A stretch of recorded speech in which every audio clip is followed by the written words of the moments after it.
Hi guys, hi gals, Shane Stevenson, Director of Museum Collections and Curator here at the Buffalo Naval Park.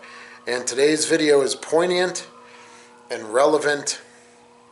The report that I'll be reviewing comes from the Central Identification Labratory in Hawaii at Pearl Harbor. And I'm going to be speaking of a captain from Buffalo whose plane was lost in 1966 on a bombing run during the Vietnam conflict. This collection was given by his sister, a wonderfully active 89-year-old woman who still resides in Buffalo. And I'll be referencing a little bit of the Vietnam compartment we have on board and the very moving MIA bracelets that we have here at the Naval Park. So what we're going to be doing is we're going to be looking a little bit at the man, the plane, the bombing run, and then the report, and then potentially most importantly, that timeline to give you an idea of what it takes to identify someone who has been missing since 1966. First up, the man. At the time of his loss, Captain Robert Dyczkowski from Buffalo had just turned 34 years of age. He had a wife who was 28, and he had 3 children, a 5, a 4, and a 10-month-old. Here's a photograph.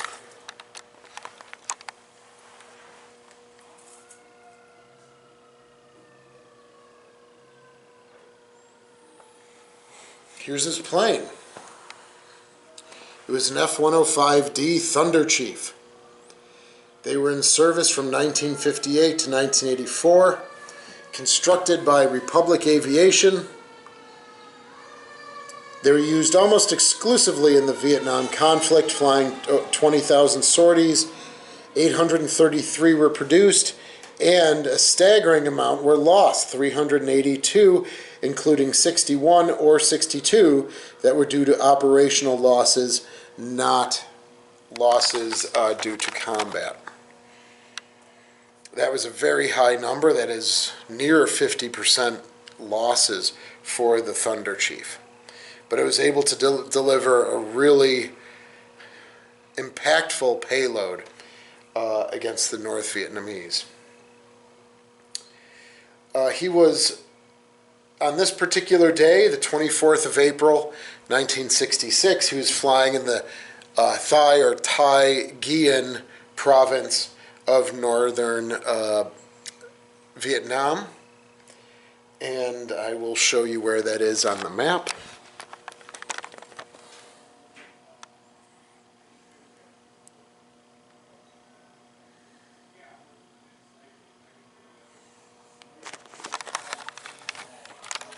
And he was with a small squadron of other Thunder Chiefs.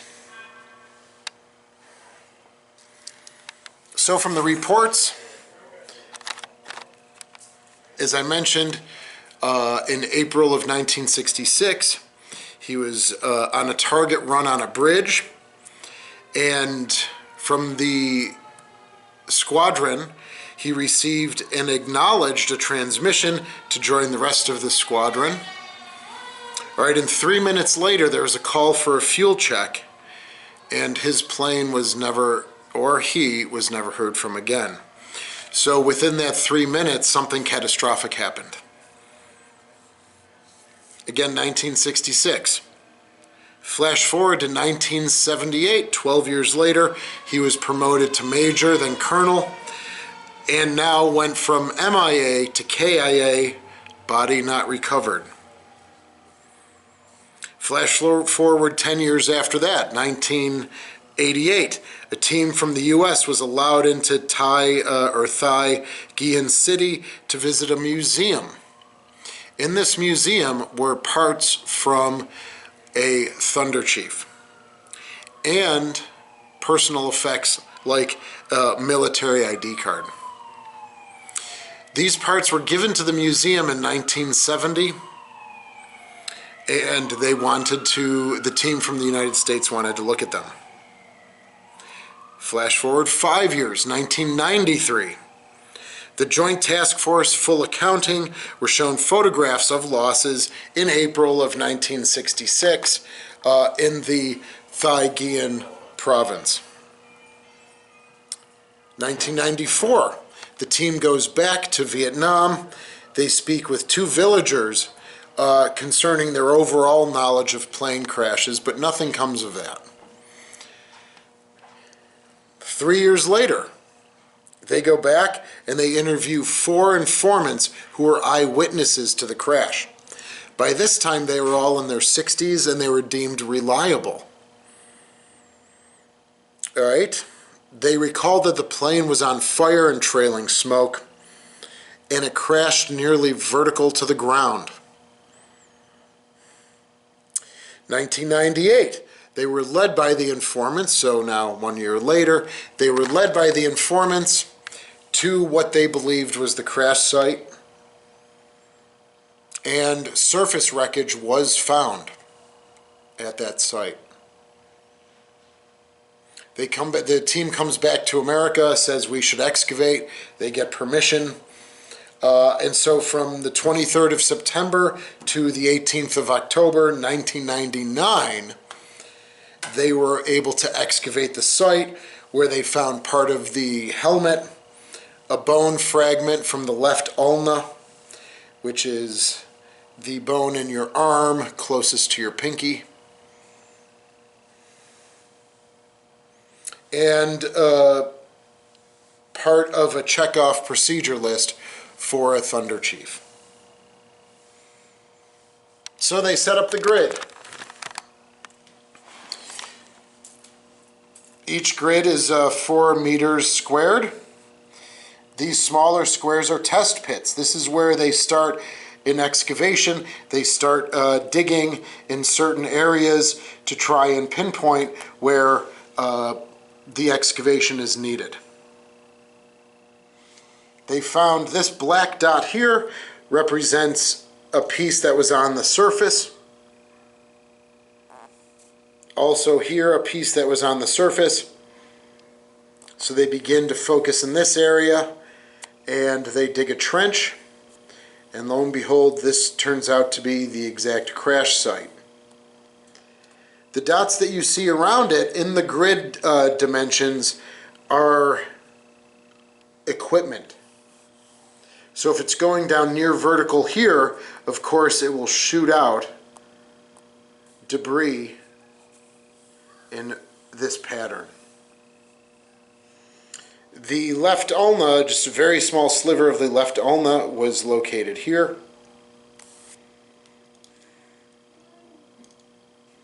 What they did was they tested the bone at the Central Identification Labratory in Hawaii.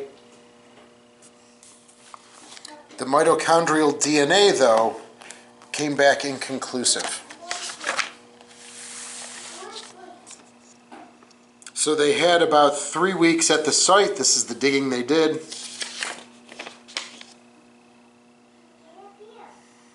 And it's laid out here.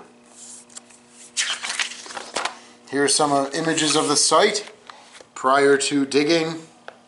Then they begin obviously to clear off the foliage. The crash site begins to appear.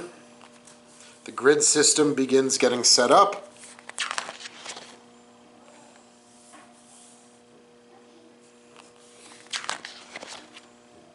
Here's a good shot of the grid system. And here.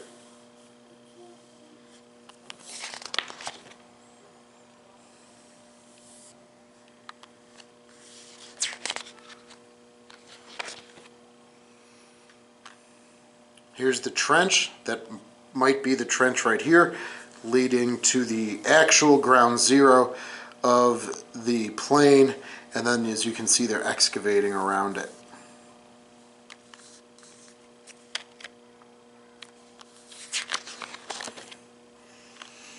Here's part of the helmet where they've identified the letters, C-A-P-T.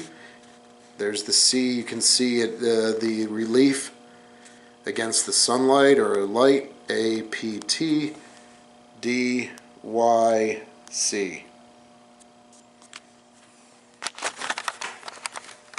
In this case, his Polish last name of DYCZ was beneficial to identifying him.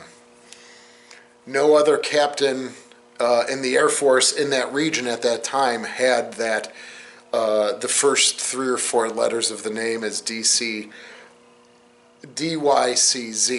KOWSKI.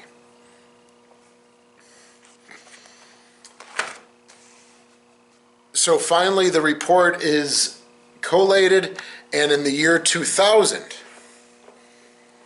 going from 1966 to the year 2000, they test the bone fragment. Again, the DNA, it's too degraded. They cannot verify through DNA, but through the objects found at the crash site and from the museum, they label this as Robert Dyczkowski is identified, which gives some closure to the family. Now, in our Vietnam compartment, we have a stand of what used to be 23 MIA POW bracelets. And a few days ago, after reviewing this report that was given to us last year, his bracelet is in that display. And it made me and a few other staff that were involved extremely proud to be able to remove that bracelet from the display. I did call his sister and said asked if she would like the bracelet back, and she said, again, now we're looking at, my word, 55, almost 60 years or so. She says, oh no, I've had many of them over the course of my life. So it wasn't just one made. There are many made, and she already had 1 or 2. So we are going to keep this in our collections. And I had the honor of changing our list. So far, 3 remains have been returned from Western New York. And again, these are Western New Yorkers who were missing in action or prisoner of war during World War II. Which means we still have 20 that are waiting to come home.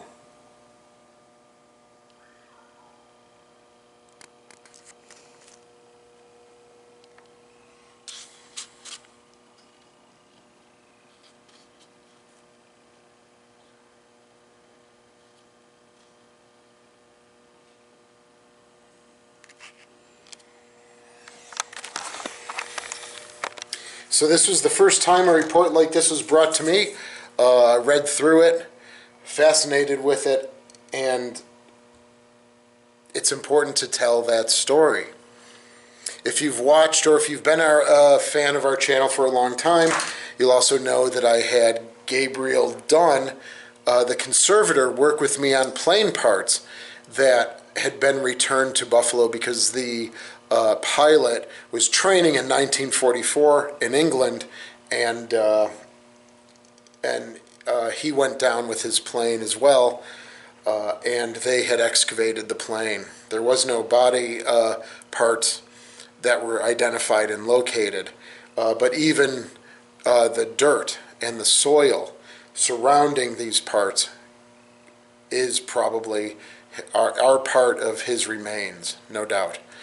So if you watch that video, this is very similar, just 24 years later. I want to thank you. Please leave questions, comments in the on our channel. I'm sorry, I'm getting a little yes, thank you for your support, and we will continue to tell the stories of these guys from all conflicts and get the word out there.